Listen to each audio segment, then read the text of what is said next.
my name's Ian Anderson Gray, and in this episode of the Podcaster Hour, I'm sharing how you can create a successful run of show for your live shows and podcast. So, let's get on with it now. Welcome to the Podcaster Hour from Ecamm, helping entrepreneurs, business owners, and live streamers launch a podcast with success using the power of Ecamm Live. Grow your audience and expand your reach, and learn how to plan, promote, produce, and repurpose your live show and podcast. Here's your host, Ian Anderson Gray. Hello, everybody. Welcome to episode 5 of the Podcaster Hour. This is the show that helps you launch your podcast through the power of Ecamm Live. This show goes live every Monday at 4 p.m. in the UK. That's 11 a.m. Eastern and 8 a.m. Pacific. And in today's show, this is episode 5. It's all about how you can create a successful run of show for your live shows and podcast. Yeah, we're going to talk about loads of stuff today, but particularly about live shows and how you can structure your show for not just the live show, but for your podcast as well. Now, just before I started, I asked my live audience, what are the 3 audiences for your live shows? And if you're going to be editing it into a podcast, I think we got the right answer before. Let's just see, where is it now? I can't find it now. No, somebody answered this. And it was CX Forums said, podcaster, replay, and live stream. That is correct. Those are the 3 main audiences for your live shows. There we go. So Katie's asking a question. She's actually put an A, but she did meant to put a Q. Don't worry. Everything's going wrong in my head today. But Katie asks, what was the right answer for the audiences again? Yeah, so just to go through that. If you're doing a live show, the first people that watch your live shows are the people from the future. They're your replay audience. So it's always good to greet them first.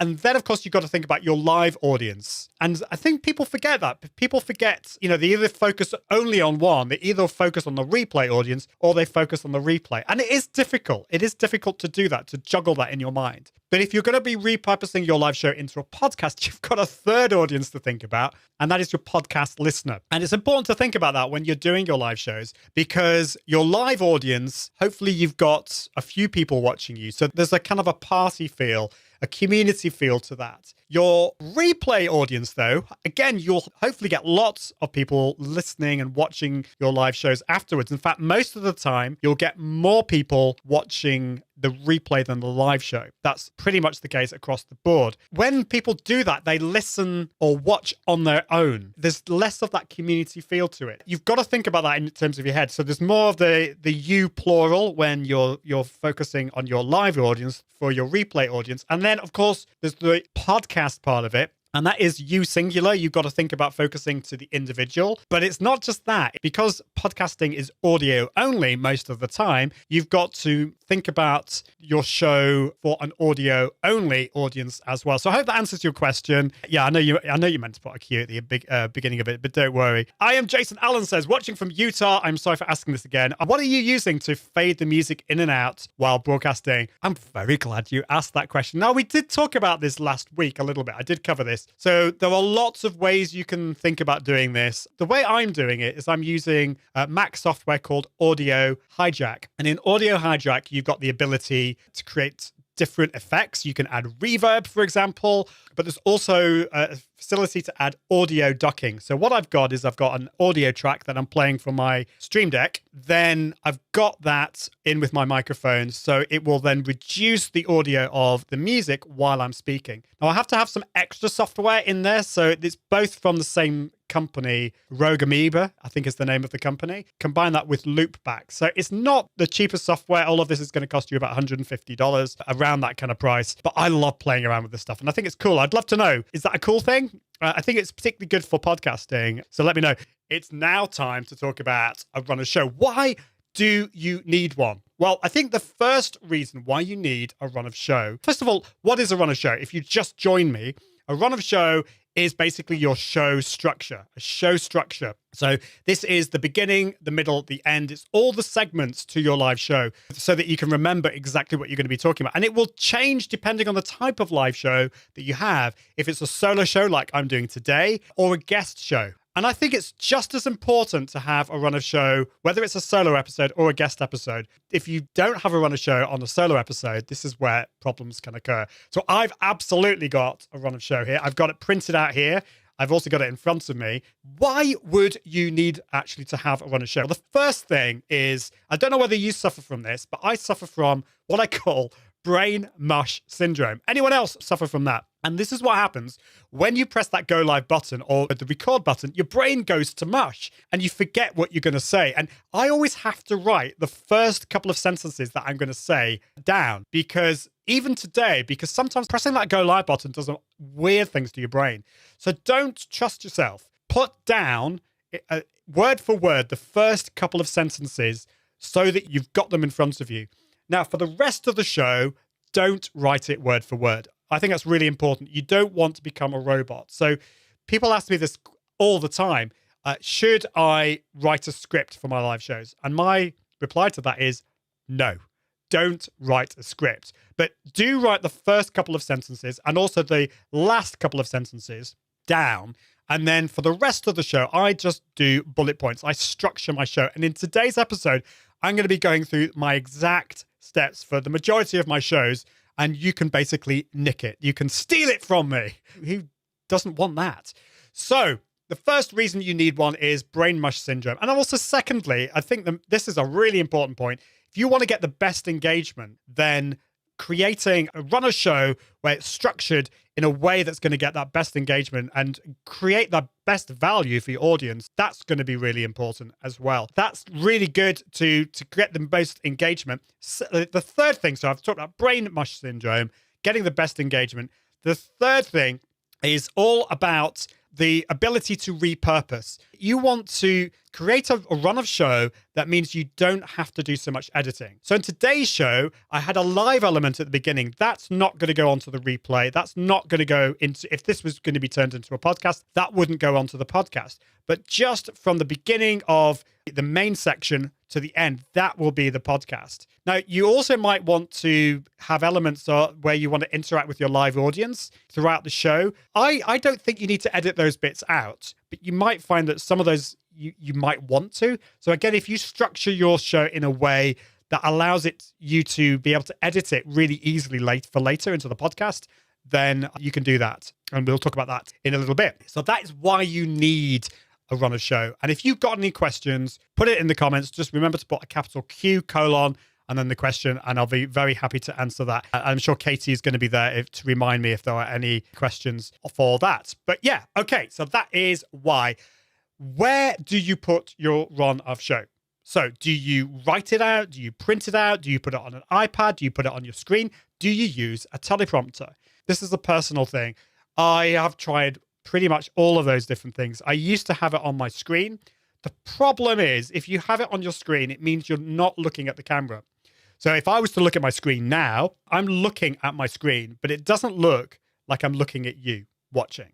And I think that's not so good. So it's okay if you look away occasionally. So for example, if you're looking at comments, I think that's okay. But if you're constantly looking away from the camera, I think that's a big no-no. So you want to have your notes as close to your camera as possible. That could be like an iPad very close to it, or a phone.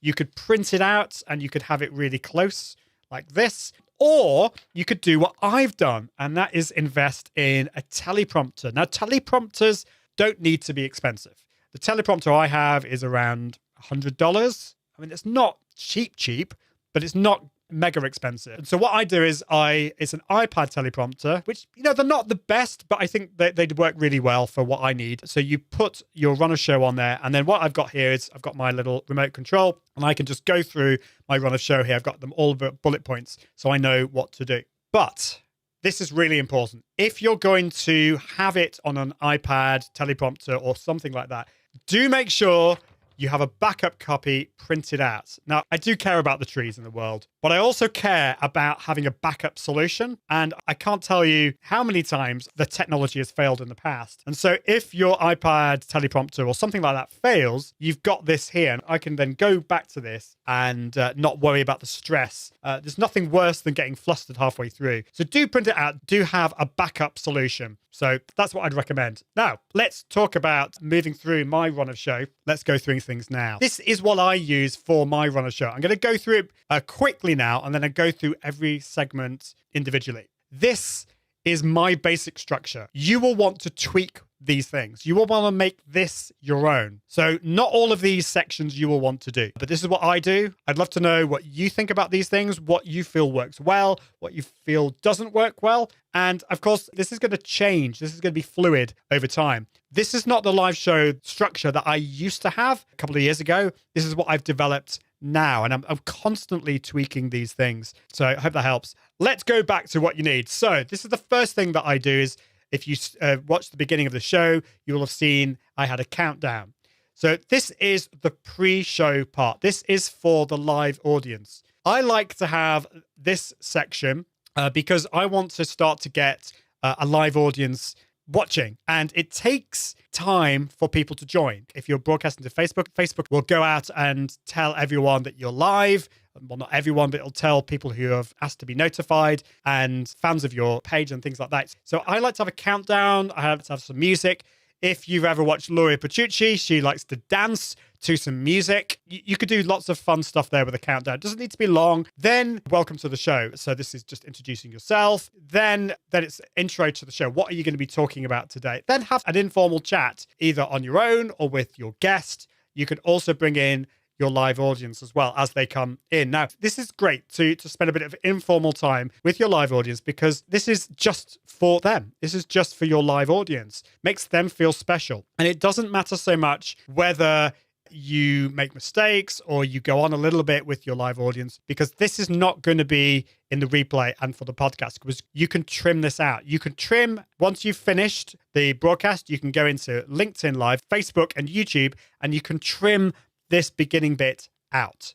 That's a really good thing to do. Downside on YouTube, by the way, if you do this, if you trim the video in YouTube, and I hate this about YouTube, it will get rid of your live chat. So sometimes if you watch a replay, you can watch the replay of the live chat. This will get rid of that, unfortunately. On Facebook, it doesn't, and LinkedIn, it doesn't. Anyway, next. So now we're on to the main show, and this is where you press that podcast record button. This is where you start trimming that video from. First of all, what's your hook? What is this show about? So I did that at the beginning of this show. I said, in the show, you're going to find out about blah, blah, blah, blah, blah, blah, blah, blah. Then I think it's a good idea to then play your intro video. With the intro video, if you can make it so that this is going to become the audio for your podcast intro as well, that's going to mean you have to do less editing for later. So the video that I play, which I'll play in a minute as well, is also what I would use for the podcast. Okay, once you've done that, it's then you on camera, you introduce yourself, you say the episode number, tagline for your show, the frequency, how often you go live, where you broadcast to, where your show notes will be for the podcast, how people can subscribe, and how people can subscribe to the podcast. I will be going through all of these in much more detail in a bit, but this is just a quick overview. Now it's time to talk about today's show. What are you going to be talking about in today's show? Introduce that. Now, I love the idea of a teaser. I don't always do this, but you want to give people a reason to stay to the end. I haven't actually given a teaser today, but it could be at the end of this episode, I'm going to be sharing something really new and exciting that I'm working on. Do stay to the end, and I'm going to share it. So that could be an idea. Then it's time to introduce your live audience. If you're repurposing your show into a podcast, I think it's the authentic thing to do. Acknowledge to your podcast listeners that you do have a live audience watching. And it also is good for them to encourage them to actually watch a live show in the future. So do talk about your live audience, highlight them on the screen. I think that's great. Don't spend too long in it, though, because that's going to be boring for your replay audience and boring for your podcast audience. Then remind your live audience, if they have any questions, to put a capital Q, colon. I think that's just a good thing to do. If you have any sponsors, you can introduce your sponsors and your first sponsor there. If you have a guest, you can introduce them at this point. Just introduce them with a quick bio, and you can highlight their image on the screen or something like that. And then it's time to get on with the main part of the show. Loads of things you can do here. My view on this is just introduce your main topic and your first question, or what you're going to be sharing in that section if it's a solo show. Once you've done that, then do say to people who've just joined in, if you've just tuned in or joined, this is the Podcaster Hour, and we're talking about how to produce an amazing run of shows. So just remind people if they've just joined, and it's also good for your podcast listeners, just in case their mind has wandered or something like that. Then start talking with your audience. your live audience, answer any questions and things like that. And of course, then you can go on to your second sponsor. Okay, then the next bit is rinse and repeat. What's your second point going to be? Your main topic, Mark 2 and question. Remind people if they've just joined in what you're talking about. Talk to your live audience. If you have a third sponsor, you could introduce them at that point, and then you do it again. So if you have a third topic and question, I think 3 sections is a good structure to that. But then this is where it's different. I think then it's a good time to then conclude. Basically, at this point, what you're doing is you're bringing together all the points that you've made in the show or what your guest has contributed, and you're summarizing it. It's a kind of, that should say summary actually instead of conclusion. It's a summary of everything put together. Then do talk to your live audience again. Reveal your tease, whatever it was. If you have a guest, do they have any special deals, special links or anything like that? How can people find out more about them and where you can find them? And then it's the end of show section. And I think it's really important to keep this the same every single week to have that consistency. When you're next going to go live, how people can subscribe to the live show, how they can subscribe to the podcast, what's your end tagline, and then play your outro video. So I will go through all of that, but let's go through some questions first. And then I'm going to go through that in any detail. And if there's any specific point there, any specific part of that you'd like me to cover in more detail, let me know. Okay, so Mullane TV, question, do you put the full sheet in the teleprompter or just the bullet points? And actually, so the full sheet, as you can see, I don't know if you can see this. Yeah, I think that's in focus. So I've just got bullet points there. This is just the bullet points printed out. I've got the first sentence there. Let me just read it. Hello, my name's Ian Anderson-Gray, and welcome to the Podcaster Hour. It's the live show from Ecamm Live that helps you launch your podcast through the power of Ecamm Live. I've written that out in full because I want to make sure I actually get all of that in. But then the rest of it is just bullet points. So for example, where in the world? That's to remind me to ask my live audience, where in the world are you from? Questions with a Q. That's just to remind myself to remind you, live viewers, to put Q at the beginning of it. Play intro video. That's just to remind me to play the intro video. So yeah, bullet points. Bullet points on the paper, bullet points on the teleprompter. That's what I do. Alex McDonald, long comment here. Because I do news shows, our rundown is different each time. There are some common elements. The rest is story and guest-based. We use a shared note document to keep it updated. Great idea. So I use Google Docs. I think Google Docs is great because you can share that with your guest. You can share that if you have a team, for example, somebody to help you with editing or repurposing, then you can share it with them.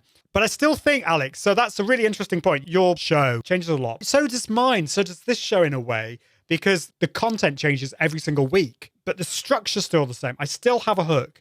I still have my intro video. I still introduce my guest. If I have a guest, I have my reminders and sponsors, not on today's show. I have all those main sections. So I think you can have a template, and then within that template, then you just update the bits. So your main section 1, section 2, section 3, say, if that's what you're going to do. Obviously, those are going to be different every single week, but the beginning, the bits that you talk about are going to be the same, I think. Unless, tell me what you're thinking about there. Faster C says, I want to win a Stream Deck. Would be a nice addition for my live streams. Yeah, they are awesome. You don't need one to go live, but they're nice. And it works so well with Ecamm. Oh, the wonderful Martin Buckland is here. Podcasting is all about sharing your expertise. But just as important is relationship building. Want those relationships to last and gain repeat viewers week after week. And so recognize if you see people that that come back every single time, like Martin. I love Martin. He's awesome. He comes to most of my shows, which is amazing. And so, yeah, do give them a shout out. Do give your live audience a shout out. Podcast listeners as well. If get to know them and do shout them out too. So I know that Katie Simpson is one of my podcast listeners as well. And I always give her a shout out as much as I can because she's awesome. So yeah, do that. Relationships are awesome. Question from I am Jason Allen. I am a residential mortgage lender. I educate prospects and realtors. I ask prospects to comment where they're watching. I thought about asking realtors to plug themselves. Bad idea. First of all, before I answer that question, that reminds me one really important thing. Don't rely on your live audience for questions. Okay. Now, we're very fortunate today. We've got lots of people watching live, but sometimes you'll go live and you won't get many people watching you. There might be a problem. I've had it when Facebook has actually been dodgy and it's just not worked. And so I haven't really had either any live viewers or very few because some technical problem. So you need to be prepared for that scenario. So have questions pre-prepared. Ask people beforehand what their top questions will be and have them. Don't rely on those live questions. So I suppose I'd ask the question, Jason, why would you do that? You want to educate. Is this a way you're wanting to help them to promote themselves? I think you have to be careful with it. But yeah, absolutely, it could work really well. I think it would be good, though, if you could have somebody moderating in the background, somebody who maybe just in case people go overboards with the promotion side of things. And also just to let you know, because if lots and lots of people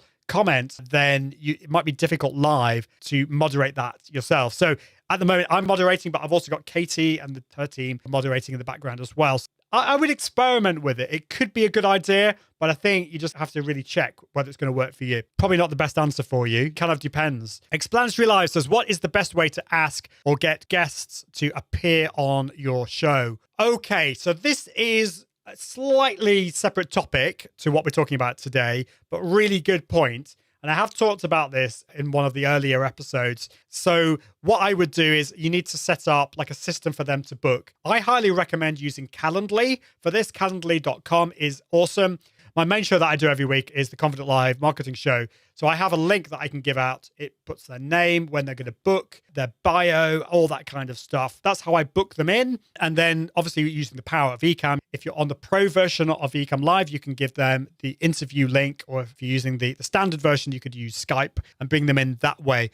Just by giving them a link. You can streamline all of that really easily. It's awesome. That's what I do. So let's get on with, there we go. So I've got this as a Google Doc. This is a typical run of show. I haven't got everything here, but this is what I do for the pre-show slot. This is not for replay audience or podcast listeners. This is just for the live element. So you could have some kind of countdown there. You could get a video countdown like what I've got. You could play some music. Just be careful of copyright, obviously, there. You could add countdowns very easily in Ecamm Live as well. You can just add a text overlay. So I can create one here. Let's just do one. This is a 10-minute countdown. I can just add there, for example. 5-minute, 10-minute, 3-minute, it's up to you. But that's what I do.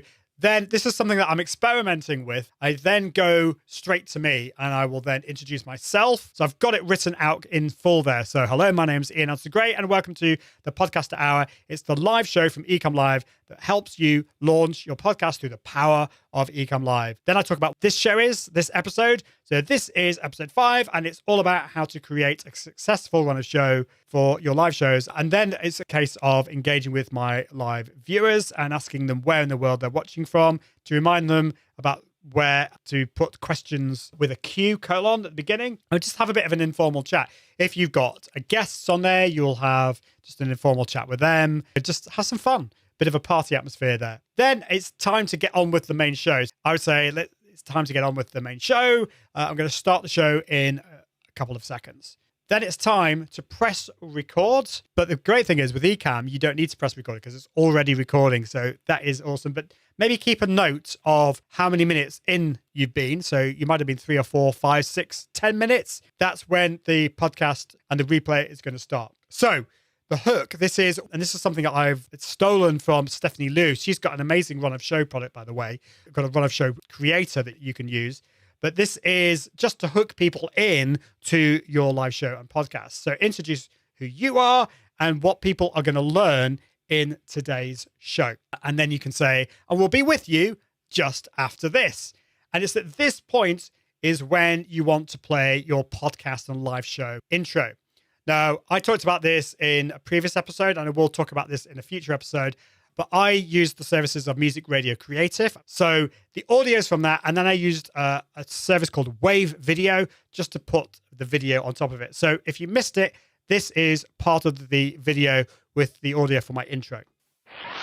Welcome to the Podcaster Hour from Ecamm, helping entrepreneurs, business owners, and live streamers launch a podcast with success using the power. Okay, I won't go through all of it, but that's my intro there, which I think it makes it easier then to turn this into a podcast. I don't really need to do any editing because the music, the intro is already there. So there we go. That is the intro video there. Back to me on screen. You can add some sound effects.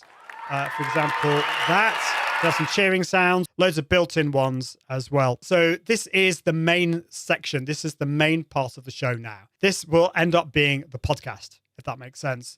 So you then want to introduce yourself and then go through some housekeeping. So how often do you go live? What's your frequency? And you want to tell people how to subscribe to your podcast and to your live show as well. So that's the intro. Just remind people how to subscribe, how to find out about the podcast, that kind of thing. So you've done the housekeeping side of things. Then you introduce today's show. This is episode 5, and it's all about how to create a successful on a show for your live shows and podcasts. That's what I would say today. Then interact with your live audience. Reminder about asking questions. Talk about your sponsors. And then it is with the main section of the show there. It's time to get on with the main part of the show. And I'm just going to get another run of show thing here. This is a template that I use for my live shows as well. So that was this show. Okay, so I've got all of my previous episodes. I got them in Google Doc form. And I'm going to go right down to the bottom and I'm going to double click on this. If I scroll down to my run of show,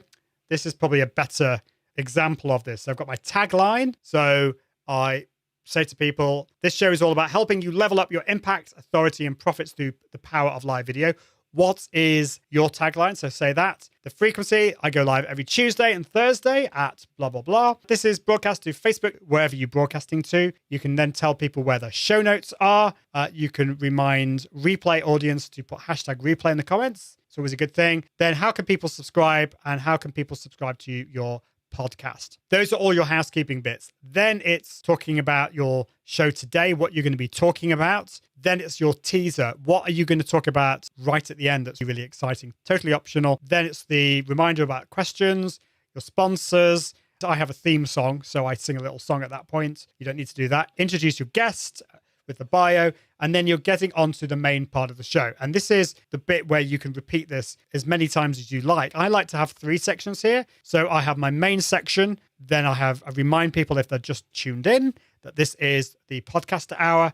Then I talk with my audience. Then it's my second sponsor, question main point number 2, the reminder, blah, blah, blah, blah, blah, blah, until we get to the end of the show where I reveal the tease. I then ask my guest, if I have a guest on, have they got anything exciting they're working on that they want to share with the audience, and how can we find out more about you? And then at the end, it's a case of then going through these points. I think you need when you're next going to be going live. So for me, I'm going to go, this show is live every Monday. Next week's show, I'm going to be talking with Mike Russell about how to sound awesome on your live shows. So that's what I would talk about. That's what I'd say there. Then I would say, if you want to be subscribed to the show, you want to be involved in the live show, then all you need to do is go to confident.live/subscribe. And of course, this show is a podcast. Just go to iag.me/podcast and you can find out about that. Make sure you have some nice short links there. Then the end tagline. So if it was my other show, I would then say, and so I encourage you to level up your impact, authority, and profits through the power of live video. See you soon. Bye. And then it's at that point you want to play your end video. So this is my end video, for example, today. Thanks for watching the Podcaster Hour from Ecamm. So that's the end. And actually, that's not a video. That's just audio.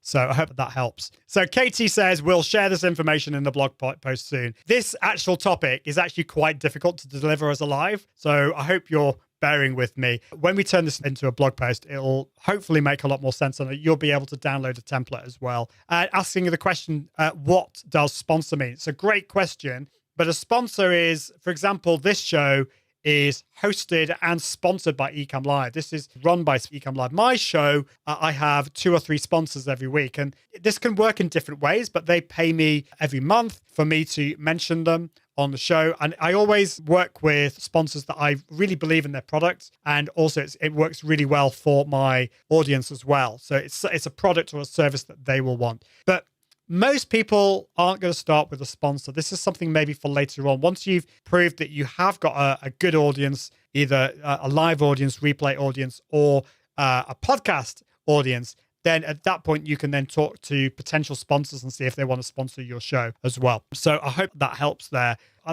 is my run-of show. That's what I do every week. That is quite a complicated run-of show. So maybe something that we can do in the blog post is to share a simplified version and then a more in-depth version. Because when I first started with my Confident Live Marketing show a year and a half ago, it's almost 2 years actually. Oh my goodness. Anyway, it was a lot more simple than what I did. And I've developed it, I've tweaked it over time. And now I'm sharing with you what I'm doing today. I hope that was helpful. I think that is it for today, but I'd love to know what you are up to. So until next time, I encourage you to launch your podcast with success through the power of Ecamm Live. See you soon. Bye. Thanks for watching the Podcaster Hour from Ecamm, helping entrepreneurs, business owners, and live streamers launch a podcast with success using the power of Ecamm Live. That's it for this week, but do tune in next time. See you soon, and toodaloo!